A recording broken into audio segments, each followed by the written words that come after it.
Hey, what's up? This is Chosen, and this is going to be a Diablo 3 video geared towards beginners who are looking for a resource on how to get started and just kind of encompassing everything they need to know about the basics of the game, or people who took a break for a few years and are coming back and are like, what's going on? There's so much that's changed. So just a disclaimer, if you are an advanced player, you're probably not going to get a whole lot out of this video. This is going to be geared for beginners and being a resource for them and something they can watch to kind of have an idea of exactly what's going on in Diablo 3 and how to play it properly. So let's get into it. Okay, so first off, let's look at the game modes and difficulties. When you start out, you're going to have a choice under the game settings of campaign, adventure, or challenge rift. 99.9% of your time is probably going to be spent right here in adventure mode. The campaign is something that isn't really that effective for farming in most cases. It's just for if you want to play the story and kind of learn about the lore and have the campaign aspect of the game playing through all the quest lines and stuff. Adventure mode is going to be where the farming occurs, where you're going to be doing the bounties, the rifts, the greater rifts, and I'll get into all of that.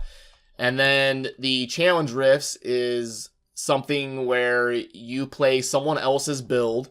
It's the same for the entire Diablo community. You play a build and you try to, complete the greater rift as fast as you can.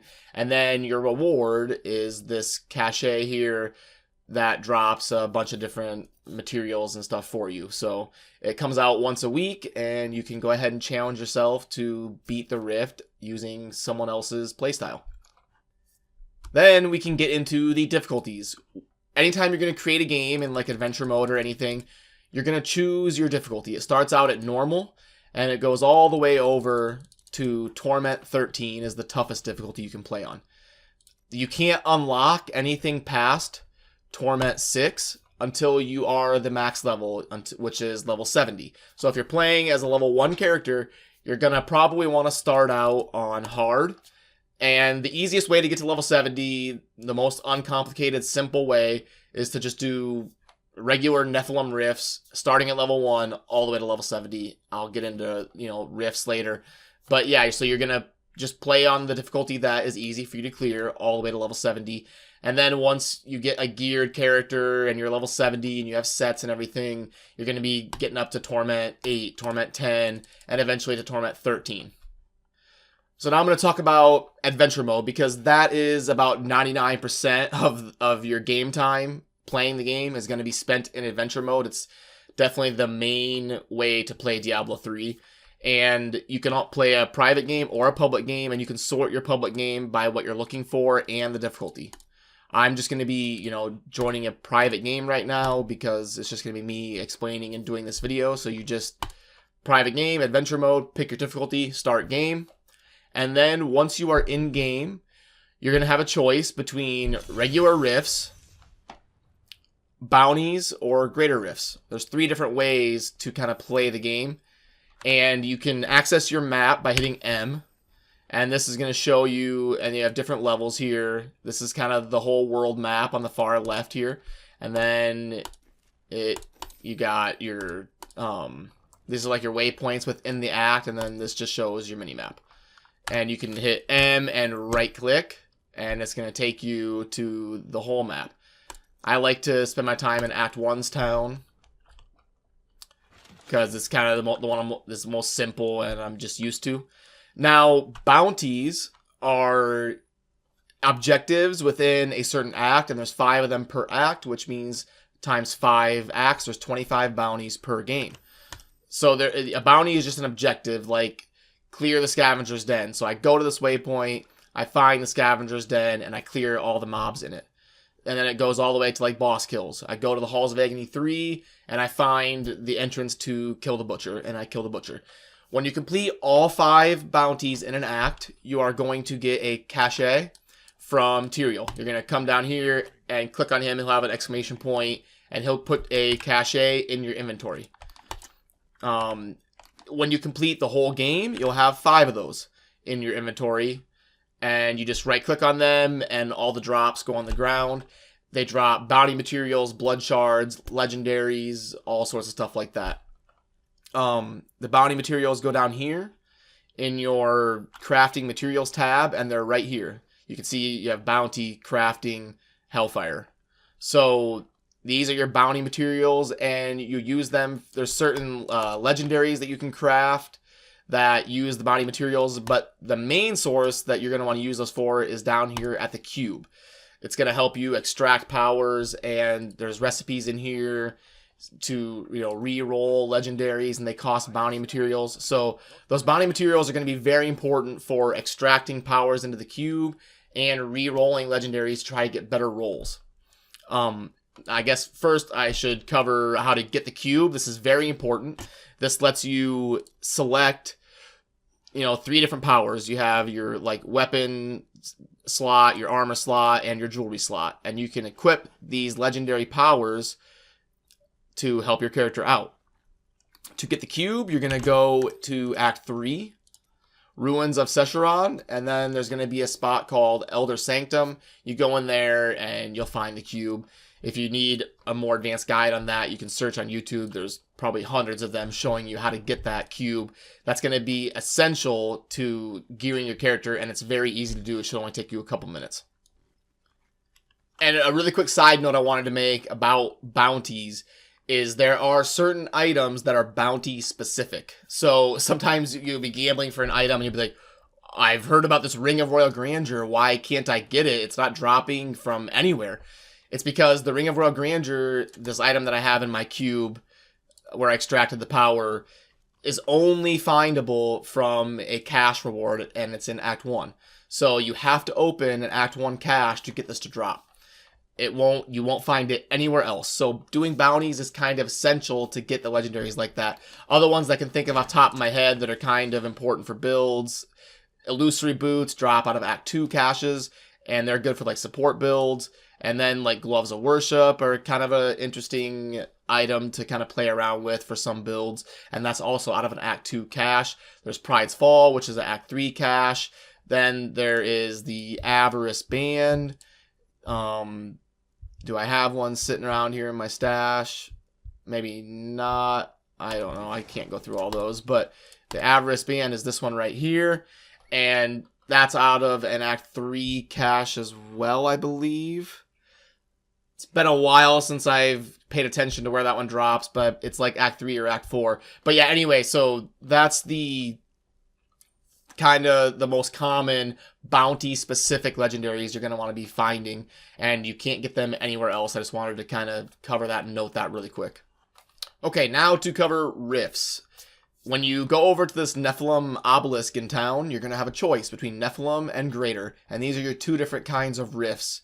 A rift is just kind of an area you enter that has multiple floors. You clear level 1, you go to level 2. You clear level 2, you go to level 3. And eventually, after, you know, a couple of minutes or, you know, 10 minutes, if you're clearing a rift that's tough for you, you're going to find a Rift Guardian. And that Rift Guardian in a regular rift is going to drop Greater Rift keystones. So you have to do regular Nephilim rifts to be able to do Greater Rifts. There's kind of a progression there. And this Nephilim Rift is going to go off of the difficulty that you have in your game. You see the top right, this game is Torment 13. So when I open up this Nephilim Rift, it's going to be a Torment 13 regular Rift. Now, the Greater Rifts are a little bit different. You actually pick how difficult you want this to be. Starts at level 1, and this shows you the difficulty. So a Torment 13 is pretty much equal to a Greater Rift 60. So this is going to keep going up the stronger you get. When you clear a Greater Rift, it enables you to do the next level. So if I clear a 110, it's going to let me do a Greater Rift 111. So as you keep progressing, you keep going higher and higher and higher in Greater Rifts, and they keep getting tougher and tougher and tougher, but they have better rewards and better XP.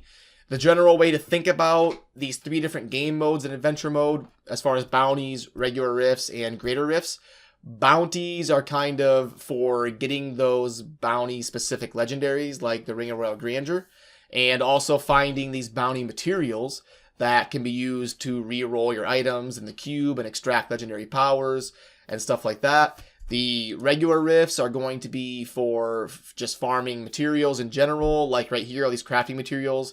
your reusable parts, your Veiled Crystal, your Forgotten Souls, Death Breaths, all that stuff, and to get the keys to be able to do these Greater Rifts. And the Greater Rifts are great for farming XP and farming legendaries. You're going to want to try to group up for doing Greater Rifts to maximize your clear speed and your efficiency on getting XP and legendaries. And then at the end of every Greater Rift, you get a chance to level up your legendary gems, which I'll cover here in a little bit in my itemization part of this video. So you'll get, I think it's 4 chances. Okay, no, it's 3 chances normally to upgrade your legendary gems. If you empower the rift, that is going to give you a bonus chance to upgrade your legendary gems. So you'll be at 4. And I believe if you don't die during the rift, it gives you 5. So you start at 3. If you empower it, you spend the gold to empower it, it gives you 4. And if you don't die during the Greater Rift, that brings you to 5. So on a normal, a great GR where you don't die and you empower it, you'll have 5 chances to upgrade your legendary gem, which I'll cover here in a little bit. Okay, now I'm going to talk about itemization and kind of how the gearing works and everything that goes into it. First off, there is 3 types of legendaries. There's a regular one, which is just any old legendary. I might not even, like this one. There's no border or anything around it. It's just a regular legendary, this Unity Ring. There's also Ancient, which like my weapon here, you can tell it's Ancient by the golden, like thick border around it. And that's kind of an upgraded version of that legendary. It rolls higher stats, and it's just much better than a regular legendary. Then there is Primal Legendaries. Do I have a Primal sitting in my stash? I don't even know if I have one that I'm holding on to right now. Right here. Okay.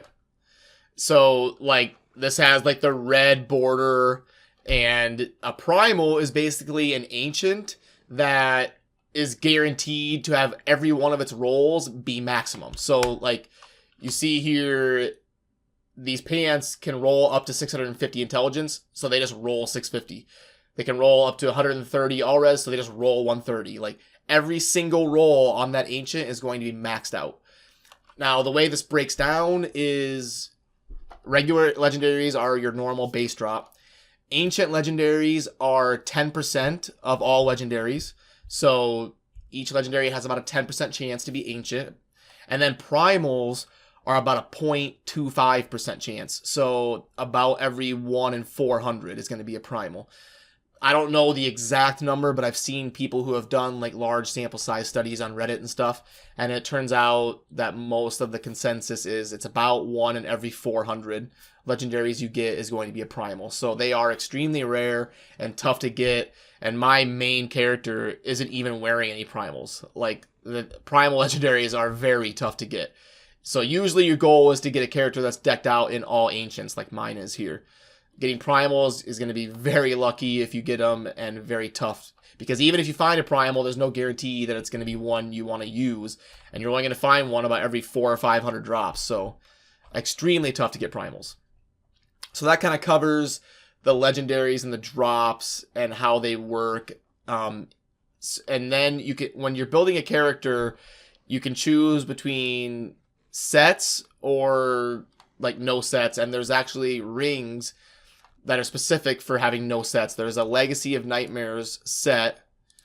If I can, like this one right here, this is a Legacy of Nightmares set. And the set says, if this is your only set, every ancient item you equip that isn't a set, that you don't get a set bonus from, will increase your character by 100% and 4% for damage reduction. So your choice when you're building a character is, do you want to wear this Legacy of Nightmares set for the rings and then have no other set bonuses and try to get everything ancient, which is really tough to do, but can be very powerful if you build your character like that. I would say 90% of the builds in this game revolve around set bonuses. So getting these green items that have set bonuses and equipping those bonuses for the multipliers that they give your character. Another thing to know about itemization is gambling. Gambling is something you do down here at this merchant Kadala, and it allows you to gamble on items to kind of target, you know, let's say I want better gloves. I can sit here and gamble on some gloves, and, you know, look, I just got ancient ones. But you have about a 10% chance to get a legendary. I think it's somewhere in between like the 10 to 20% chance. So like 1 in every 5, 1 in every 10 gambling is going to get you a legendary. And you get those blood shards by clearing rifts, killing rift guardians. When you do a regular rift or a greater rift, at the end of that, you're going to get blood shards. And you can also get blood shards from doing bounties. When you get the cash reward at the end, it'll drop blood shards. And you can also get them from blood shard goblins. There's blood goblins that are in regular rifts and in bounties. You can find them and stuff. You can't find them in greater rifts. But so there's multiple different ways to get those blood shards, and that kind of covers gambling and how that works. It just kind of lets you target. If you're missing an item, you can spend those blood shards to target what you need. Also, there is crafting. So you can't really craft the most powerful items in the game, like your set bonuses and stuff that you're really going to want to use. You can't really craft those, but there are some certain things you can craft and certain sets and stuff.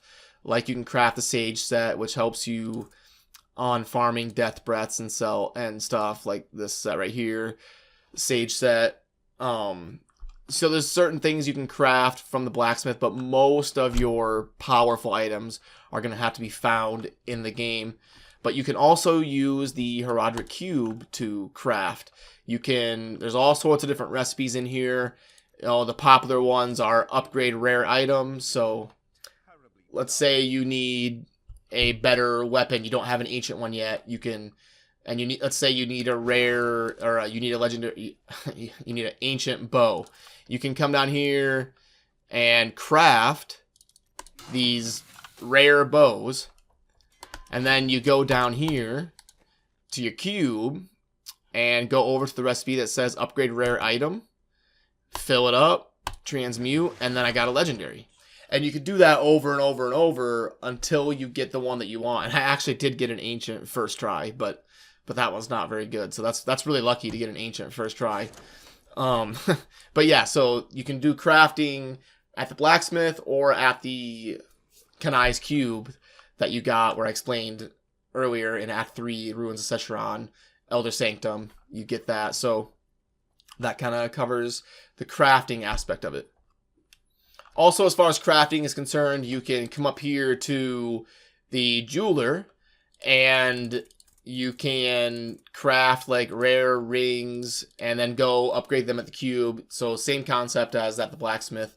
And the jeweler is where you're going to, improve your gems, and also we're going to craft Hellfire Amulets and stuff, which I'll get into a bit later. But yeah, I also wanted to point out the jeweler really quick. And now I'll get into trading. In this game, trading is not really a thing. You can only trade with people that you are currently playing with. If you're playing by yourself and an item drops, it is yours. You can't trade it with anybody. Excuse me. So, but if you're in a group of like 4 people, those 4 people can share items with each other in that game. Now, you only have 2 hours to share that item, and after that clock expires, it will be yours forever. And it will show it on that item. It'll say tradable with this person, this person, and this person for 1 hour and 49 minutes remaining. Like, it will show you a countdown clock. And once that clock hits 0, that item is yours forever. While on the subject of crafting, I want to quick cover the materials in the game that are going to be used for crafting mainly. You open up your inventory, you go down here, access crafting materials. These ones are going to be your bounty materials. You have your Act 1, Act 2, Act 3, Act 4, Act 5. You get these from the cash rewards that you get from Tyrael that you can open up and they drop on the ground. These are your basic materials. Your reusable parts come from white items. Arcane dust comes from blue items. Veiled crystal comes from yellow items. Death breath comes from like elite packs, Rift Guardians, goblins. Forgotten souls come from legendaries. And you get more if it's an ancient or a primal. Down here is your Hellfire, which you get these from killing Uber bosses, which I'll cover really quick. The way to do Uber bosses is you have to acquire these infernal machines. And there's key wardens in the game. You can find them by opening up your map. you go to Act 1 and see this little key right here in the Fields of Misery. That means that there is a key warden in that area. When you kill that key warden based on the difficulty, you'll have a chance to drop those infernal machines. Act 2 is Dalgar Oasis, and you can find them in all the acts except for Act 5. There's only 4 acts that you need to kill the key warden in to get these infernal machines. Now, you take these up to this room. You'll take one of each, and you'll right click on them, and it'll open up 4 portals. And you go in there, you clear the uber bosses, and based on the difficulty that you're clearing on, you'll get those Hellfire materials, and those are used up here at the jewelry lady to craft your Hellfire stuff. And mainly the only one you're going to want to craft is your Hellfire Amulet. These can be very powerful. They give you an extra passive. So they are tough to roll because not only do you have to find a good amulet, but it has to have a passive that's actually worthwhile to you and usable. So the one I have here is very good. It's ancient. It's a passive that I use, and it's got pretty good rolls. So that kind of covers that for crafting material. I don't think there's any other crafting material to go over. So now let's move into the legendary gems. I said I was going to tell you about those. The legendary gems you get from Greater Rifts. And when you kill the Rift Guardian, if you don't have a legendary gem yet, it will drop another one. It'll drop it for you. But if you want another one, you have to not have it in your stash or on your character. So, like, let's say I wanted a backup Zaze. I would have to, like, drop it on the ground or put it on a different character that's not in this game. And I would have to not be wearing it. So, see, I'm wearing one. It wouldn't drop. So that's not a good example. I'm not wearing, like, a Bane of the Trapped right now. So if I wanted another Bane of the Trapped, I would have to get rid of all of them. So I don't have any in my stash. And I don't have any on my character.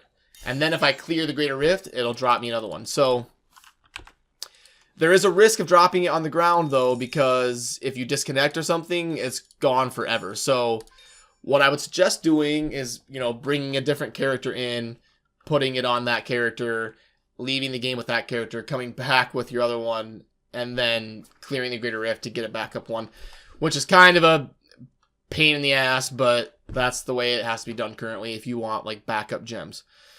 So basically, I'm not going to go over every single one of these, but these are gems that you can put into your gear, into your sockets of your jewelry, except for the Gem of Ease can be put in a weapon. But you put them in sockets on jewelry, and it's going to give you certain powers for your character. And the higher you level these gems, the better. I covered that a little bit earlier in the video. You get like 5 chances per GR to upgrade these gems, and based on the difficulty of the GR is going to determine your percent chance that it's going to be a successful upgrade. So generally you want to be clearing about 10 levels above what you're going to want to upgrade to. So, like, say I want to get a level 70 gem, I'm going to want to be clearing like GR 80s to be able to have a good success chance to upgrade that to level 70. That kind of covers legendary gems. Now about regular gems. These are your regular gems, and these go into your gear to give you more main stat, or like an emerald in your weapon for damage, or a diamond in your helm for cooldown. You'll acquire these throughout the game, just kind of playing. They kind of drop everywhere from goblins and mobs and everywhere. You'll just, over time, you'll accumulate these gems, and they just go into your gear to make your character stronger. And these Flawless Royals are the highest level of gem you can get. And to upgrade your gems, you just go up to your jewelry artisan, and this is all pretty simple and self-explanatory to upgrade your gems. Also, on the subject of legendary gems, it's important to have backup ones of these and extra ones of these, because you can actually augment your gear with legendary gems. You see these gloves, they say Caldeson Despair, rank 90 by the dexterity. That means I'm getting 450 extra dexterity from having a legendary gem augment onto that piece. And you do that down in the cube. There is a recipe for augmenting an ancient item. So it kind of walks you through everything here, and you can use that legendary gem to add stat to your item, and it's going to go off of these gems here. So like this amethyst will add vitality, the emerald will add dexterity, the ruby will add strength, and the topaz will add intelligence. Next, let's talk about the Paragon system.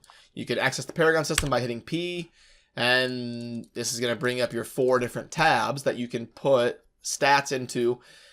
The max level in the game is level 70. When you get to level 70, now you start accumulating Paragon points. Now, at level 800 Paragon, you can max out all of these tabs, and then you will start just dumping into main stat. So let me reset everything here. So like these tabs can only use 200 Paragon points, and that's why at level 800, you'll have all 4 of these maxed out. So you can hold shift to add 10 at a time, or you can hold control to add 100 at a time, or you can just click to add 1 at a time. So what I'll do is I'll just hold control, max all these out because I'm over level 800 Paragon, and I'll show you kind of how that works. So these top 2 on the core tab, main stat and vitality, are the only ones that don't have a limit. Everything else has a limit. These 2, and then every single other tab, they're all limited to 50 out of 50. But these ones don't have a limit. I can put as many levels as I want to get. If I want to get to Paragon 5000, I can put all those points into my dexterity. But the Paragon levels get harder and harder to acquire. Each time you level up, it takes a little bit longer to get that next one. So, yeah. That's how, and then you just kind of, you dump all those into main stat usually, because that's going to give you a big damage boost. So, basically, after you get Paragon level 800, all of your stats that you can get in Paragon are maxed out, and then you're just acquiring more main stat or vitality, and usually you're going to want to put that into main stat because it's going to give you a significant damage increase. I also want to talk about re-rolling gear because that is a very important part of this game. Up here at this artisan, this is the mystic where you can, re-roll items, you can transmogrify, like you can change how an item looks on your character, you can dye it a certain color, but the most important thing is re-rolling. So what's something that I need to like re-roll here? All this stuff is probably pretty, like I could try to get 15% multi-shot damage. You can only re-roll 1 stat on an item. So you choose very wisely when you're re-rolling, and then you're going to click down here, and this takes mats. So this can get expensive if you do it a lot, and it also costs gold. So it's in it when you re-roll, it's going to give you a choice. You can either choose the one that was already there, or a choice between 2 new ones. So if I'm going for a small upgrade, trying to make this 15% multi-shot, you see how I'm going to choose my old one until I get an upgrade, which is probably not going to happen. I mean, getting this to roll 15% is on a quiver is going to be very tough. And you can actually see when you're re-rolling, you click this question mark and it'll show you all the possible outcomes. So you can see what you're looking for there when you're re-rolling. Also, if you are a new player, you're probably wondering, how do I have so much stash space? And by the way, you can right click on these to change the icon. So, you just right click on this and it lets you pick so you can sort what your stash tab looks like. But anyway, you're probably wondering, how do you have so many stash tabs and so many different areas? Like I have 5, 10, 12 stash tabs. You get these by completing the seasons. So, and I think 12 might be the maximum. Like I don't even know if I can get any more stash tabs. I think I might be maxed out. But you get these by completing your season objectives and getting to a certain depth into the season. And that ties me into the last thing I want to talk about, which is some resources that'll help you along the way. There's actually a really cool season journey tracker, which I'll pull over here. And I'll have links to all these in the video description so that you can access this stuff. But yeah, so this is going to show you And you can check these off as you go. And you can click on a whole chapter if you've already done that one. So like I'm all the way over to like here. And then you can kind of keep track of what you've done. And it shows you what your reward is. So down here, you see stash tab. So after I complete all these objectives, I get a stash tab. So you have to complete everything previous and all of these, and you'll get an extra stash tab if you don't already have the max, which is 12 or 13. So if you're anywhere under that, you get to this point in the season, you will get rewarded with an extra stash tab. Now, there's also a couple different things here that you can access. You know, some cool resources, the journey tracker, the season's overview, and the difficulty overview. This is really handy. You can customize this. Like, this shows what difficulties you want it to show. And it shows you all the numbers you need to see and what you're getting from each difficulty. So a big resource for you to use if you're new to the game. There's also a couple other cool resources like D3 Character Planner. You can, you know, import your character and you can make changes to certain stats and things, and it'll show you how that reflects on your character. And there's all sorts of advanced stuff you can do, simulations and stuff with your character. So a really cool resource. And there's also, this is one's kind of interesting, there is a Kadala of Simulator. You know, you can choose your character, all that stuff, and then you can just gamble. And you can kind of simulate what it's like to gamble at Kadala with blood shards. I didn't make any of these things, by the way. These are just links that I'm providing, so I'm not taking credit for any of this stuff. These are just resources that you can use as a Diablo player that will help you along the way. So yeah, I think I kind of, I didn't cover legendary potions really quick. Legendary potions, these all have different cool effects. There's like 6 or 7 of them. As long as you have it in your inventory and click it down there, see it equips my legendary potion. And another thing I can kind of talk about is like you can change all your key bindings to make everything how you want it. I don't like having my skills as 1, 2, 3, 4 because my left hand has to move so far to touch those skills. So I just have it as ASDF so my hand can rest in kind of a normal typing position while I play. But yeah, I've got all sorts of other videos on my channel for Diablo content that can help you along the way, and this was kind of a basic overview of the game and how it plays.